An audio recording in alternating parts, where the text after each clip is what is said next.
Les Vélov, c'est un moyen super pratique de se déplacer. Il y a plein de stations partout dans Lyon, c'est facile à utiliser et surtout, c'est pas cher.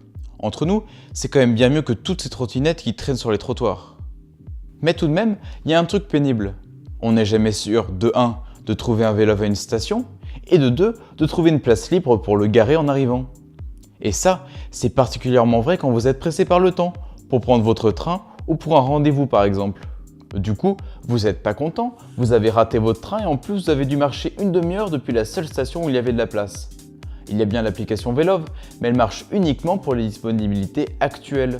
Alors, comme on veut que vous soyez heureux, on a formé une équipe ultra qualifiée de 6 experts de l'INSA pour tenter de résoudre le problème. On s'est alors dit, pourquoi ne pas tenter de prévoir quand il y aura des Vélov disponibles ou encore des places libres? Somme toute, tenter de prévoir le futur. Pour ça, on a utilisé les dernières techniques de machine learning à la pointe du domaine.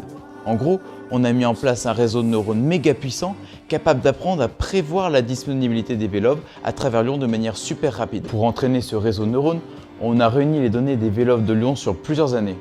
Pour que tout se fasse au mieux, on a d'abord dû les trier, les compléter et les corriger. Ça a été un sacré boulot, on avait plus de 50 millions de données à traiter. Au final, on a un système de prédiction super précis qui tient compte de la météo, des jours fériés, des vacances scolaires et qui se trompe de seulement 3 vélos environ à chaque prédiction. Donc on est super content de notre résultat et on espère que vous le serez aussi.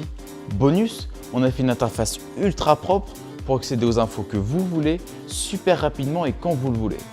Mais au fait, elle s'appelle comment notre appli? Elle s'appelle Eve, tout simplement.